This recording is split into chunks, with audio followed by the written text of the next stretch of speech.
Hola a todos nuestros amigos y amigas de Radio Conexión Vida. Bienvenidos a una nueva edición de Contextos. El programa de hoy va a estar dedicado a un autor ya trabajado en ocasiones anteriores en este programa. Me refiero al francés Albert Camus. Esta vez nos enfocaremos en el aspecto no tanto literario, sino más bien como activista a favor de la humanidad en un panorama sangriento y terrible para la historia, como lo fue la etapa en la que le tocó vivir, que fue la Segunda Guerra Mundial. Camus, como ya hemos mencionado en programas previos, tuvo una infancia pobre en Argel, una colonia que estuvo por varios años bajo la dominación francesa en el siglo XX, el siglo pasado. Él estudió filosofía y letras en la universidad de este país y quiso también ser profesor. Sin embargo, desde los 15 años conoció que tenía tuberculosis, que fue una enfermedad que lo acompañaría hasta el fin de sus días y que representaría pues algunos obstáculos desde temprana edad. Entre las afinidades del joven Camus estaba el teatro, la natación, el deporte, pero sobre todo una filosofía en la que más bien él abraza la vida y que luego plasmaría en su concepto del absurdo, que conlleva la relación o el vínculo del hombre con la indiferencia del mundo que lo rodea. A grosso modo, su perspectiva filosófica puede resumirse en que las claves de este absurdo radican en agotar la vida misma a través de la rebelión, la pasión del hombre y su libertad. Para Camus, las acciones del hombre no son buenas ni malas en sí, pues lo único que importa es hacerse cargo de ellas, ser responsables. Se trata de un punto de vista que acoge la aceptación del estoicismo junto con el vitalismo y la acción de la vida misma, no tanto para darle un sentido, sino más bien para agotar y reconocer que la vida en sí misma no tiene pues un sentido o una trascendencia pues importante para el mundo. Se ha tergiversado mucho el punto de vista de Albert Camus, quien estuvo siempre en contra de que lo llamaran existencialista y que desde sus primeros escritos, como por ejemplo El mito de Sísifo, rechazaba también la idea del suicidio. A partir de fines de 1930 e inicios de los años 40 del siglo pasado, Camus cobró mayor notoriedad por publicar el libro que les acabo de mencionar y sobre todo la novela titulada El extranjero. Con el inicio de la Segunda Guerra Mundial, cobra mayor fuerza también una faceta suya que le valen muchas críticas, pero también grandes logros por meterse de lleno en el debate sobre las represiones, la violencia, el autoritarismo de Alemania y también la de Francia con respecto a Argelia. Así, Camus fue uno de los fundadores del periódico Combat, que dirigió desde la clandestinidad para condenar todo acto de violencia, tanto en Europa como en otras regiones del mundo, a favor pues de la solidaridad y la comprensión humanas. Contemporáneo de Sartre y de Francis Jenson, protagonizó también Camus una de las polémicas más recordadas acerca de la literatura, por su libro titulado El hombre rebelde, de tinte más filosófico. Escribió así también varios ensayos, artículos de opinión y editoriales contra los excesos y matanzas del comunismo en Rusia y otros países. En 1957, Camus, después de este largo recorrido, pues tanto de forma política y de forma literaria, ganó el Premio Nobel de Literatura y en 1960, producto de un accidente automovilístico, muere uno de los autores más profundos y de gran estilo en toda la literatura universal. Camus perteneció pues a este conjunto de escritores cuya vida se alineó muy bien con su obra, en la que, si se puede permitir un poco más de interpretaciones, agotó la vida. Siguió una filosofía en la que aceptó las consecuencias de sus actos y posturas con una visión donde la cantidad equivale a la calidad en cuanto a términos de experiencia sobre todo. Y es algo que también él pone de manifiesto en su libro en el que prácticamente inaugura el concepto del absurdo, titulado El mito de Sísifo. Habiendo tenido en claro ya estos puntos, vamos a presentar ahora uno de esos libros que agrupa varios artículos periodísticos que escribió en la revista Combat y que dirigió prácticamente desde la clandestinidad durante la Segunda Guerra Mundial y la ocupación alemana en Francia. Me refiero al libro Moral y Política, que agrupa una serie de columnas de opinión publicadas en el diario Combat entre 1944 y 1948 aproximadamente, en las que ver con una gran variedad de temas desde la oposición a las torturas alemanas, el incentivo a la lucha contra la ocupación nazi y las reflexiones sobre las conductas de los franceses después de la Segunda Guerra Mundial, así como la labor de la prensa. El libro tiene alrededor de 140 páginas, es breve, pero es algo un poco complicado de conseguir. Hasta la fecha tengo entendido que solamente lo tiene publicado Alianza Editorial y Losada en ediciones antiguas. Sin embargo, es un libro que vale la pena buscar tanto en internet como en otras librerías. Bien, revisaremos ahora algunas de sus opiniones encontradas en este gran libro. Hace 4 años, unos hombres se irguieron en medio de los escombros y de la desesperación y afirmaron con tranquilidad que nada estaba perdido. Dijeron que había que continuar y que las fuerzas del bien podían siempre triunfar sobre las fuerzas del mal a condición de pagar el precio.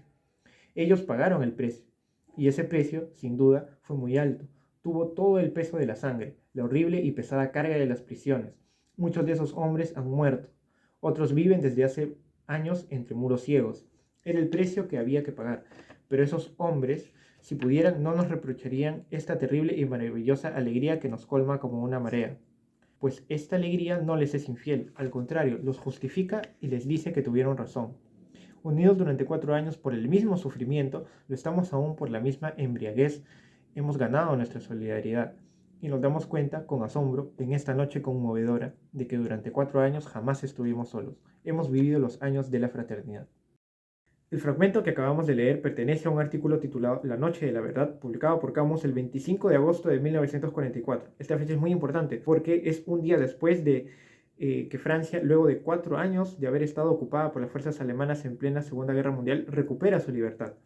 El autor relata con mucho lirismo, exaltando la voluntad de los patriotas, de los hombres y mujeres que fallecieron con la esperanza de que el terror termine y que esta lucha incesante ha visto por fin su recompensa. En sí, vemos una faceta del autor que traslada su visión filosófica a la realidad cuando afirma, líneas después, que la grandeza del hombre radica en ser más fuerte que su propia condición.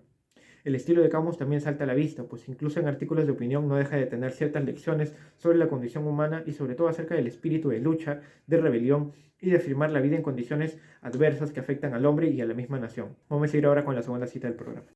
Algo al menos es evidente. La información, tal como se suministra hoy a los periódicos y tal como estos la utilizan, no puede prescindir de un comentario crítico. La prensa en su conjunto podría tender hacia esa fórmula. Por una parte, el periodista puede ayudar a la comprensión de noticias mediante un conjunto de observaciones que den su alcance exacto a informaciones cuya fuente e intención no son siempre evidentes. El periodista puede, por ejemplo, en la composición del periódico, enfrentar noticias que se contradicen y lograr así que una cuestione a la otra. Pueden informar al público acerca de la credibilidad que conviene atribuir a una información sabiendo que emana de tal agencia o de tal corresponsalía en el extranjero. Para dar un ejemplo preciso, es seguro que de la gran cantidad de corresponsales que las agencias mantenían en el extranjero, solo 4 o 5 ofrecían las garantías de veracidad que debe exigir una prensa decidida a desempeñar su papel.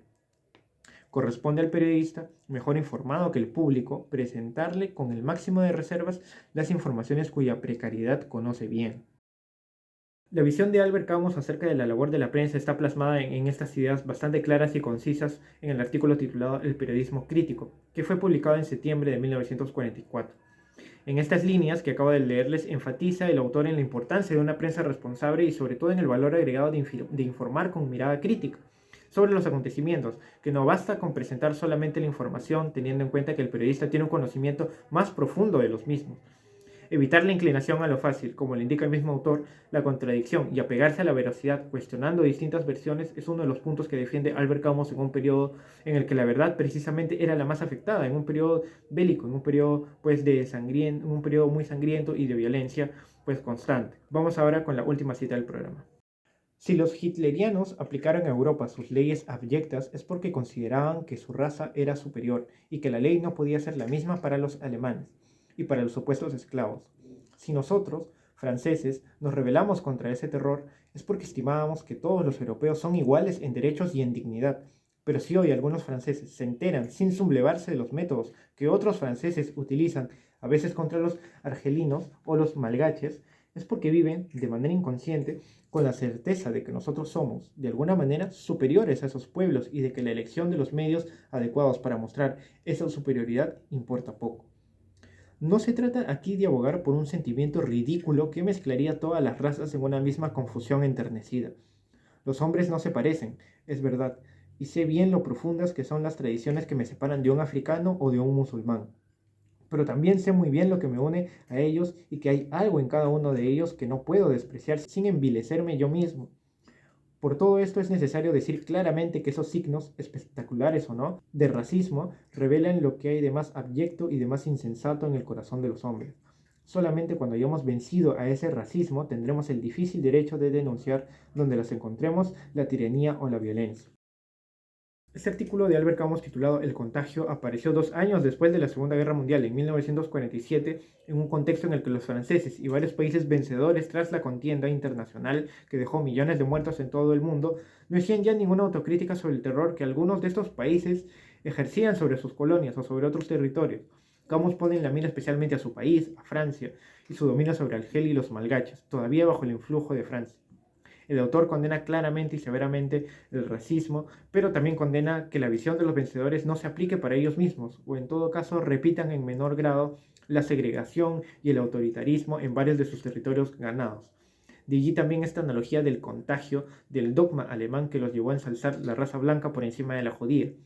Este punto que les menciono es clave, pues Camus no cree en la visión de que todos puedan convivir juntos como él mismo lo menciona, un sentimentalismo ridículo, pero sí deposita su confianza en que hombres y mujeres deben reflexionar que negar al otro o rechazar su visión de la vida es negar también una parte de ellos mismos, una parte de la humanidad.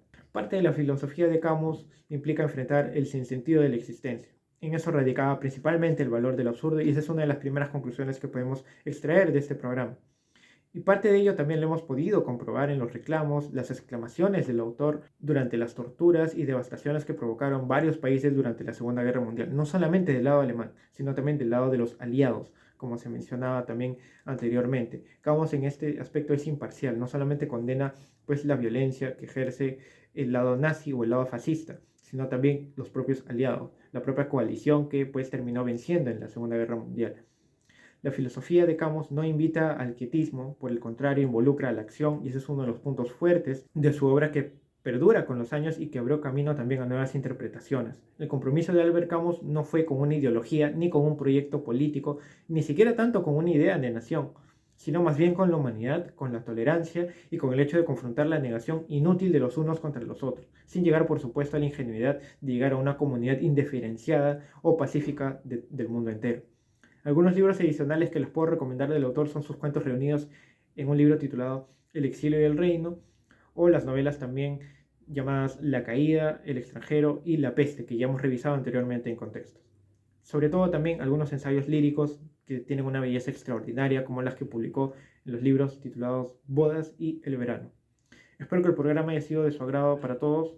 Nosotros ya nos vamos a reencontrar en la siguiente edición de Contextos. No olviden seguirnos en las redes sociales de Radio Conexión Vida y en la web www.radioconexionvida.pe. Conmigo será hasta la próxima.